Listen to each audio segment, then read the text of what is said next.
ইয়া রাসূলুল্লাহ, আমি কাকে সবচেয়ে বেশি সম্মান করব? আমার কাছে সম্মান পাওয়ার যোগ্য কে আছে? নবী আমার জানিয়ে দিলেন, ওগো ব্যক্তি, তোমার কাছে সম্মান পাওয়ার যোগ্য হলো তোমার মা।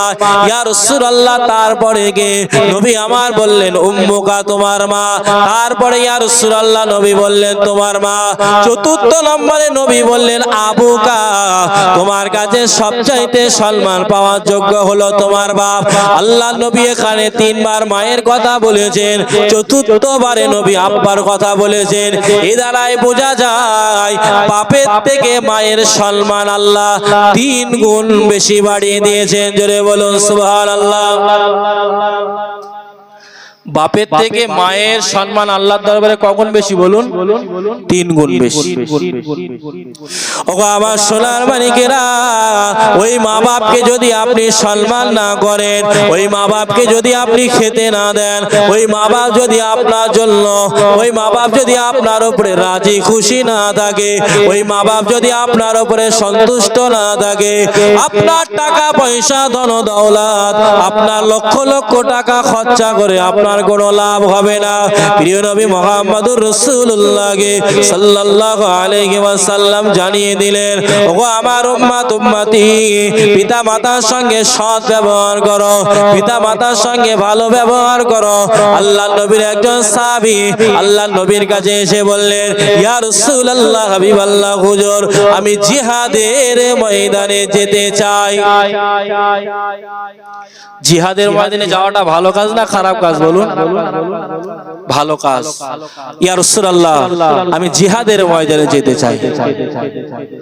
ও সোনা মালিকেরা, ওগো আমার ভাইজানেরা, আল্লাহর নবী ওই সাহাবীকে জিজ্ঞাসা করলেন, ওগো আমার সাহাবী, দুনিয়ার বুকে কে তোমার পিতা মাতা জীবিত আছে? ইয়া রাসূলুল্লাহ, হাবিবাল্লাহ হুজুর, আমার পিতা মাতা দুনিয়ার বুকে জীবিত আছে। আল্লাহর নবী বললেন, যাও যাও যাও, চলে যাও, জিহাদের ময়দানে তোমার যেতে হবে না। বাড়িতে গিয়ে পিতা মাতার সঙ্গে সৎ ব্যবহার করো, পিতা মাতার সঙ্গে ভালো ব্যবহার করো।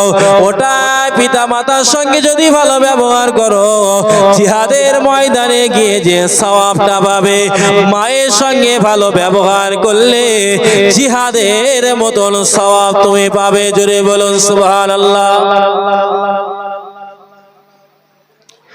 জিহাদের ময়দানে গেলে যে সওয়াব, পিতামাতার সঙ্গে সৎ ব্যবহার করলে, ভালো ব্যবহার করলে সেই পরিমাণ সওয়াব আল্লাহর নামায় আমলে দান করেন। জোরে বলুন সুবহানাল্লাহ। তাহলে দুনিয়ার বুকে যদি আমি আপনি সবরেসানি দুয়ার মাহফিল পিতা মাতার জন্য করতে চাই, সর্বপ্রথম আমার আপনার কোন কর্তব্য হবে? দুনিয়ার বুকে মা বাপ বেঁচে থাকা কালীন পিতা মাতার সঙ্গে ভালো ব্যবহারটা করা, পিতা মাতার সঙ্গে সৎ ব্যবহারটা করা। আজকে যে মাহফিলটা আয়োজন হয়েছে, তিনি যদি পিতা মাতার সঙ্গে ভালো ব্যবহার, ভালো আচরণ করে তবেই ভালো, আর না তো টাকা খরচা করাটা কিন্তু বেকার হয়ে যাবে। সোনার মানি, এখন বুঝতে পারবেন না, যখন পিতা মাতা দুনিয়া থেকে বিদায়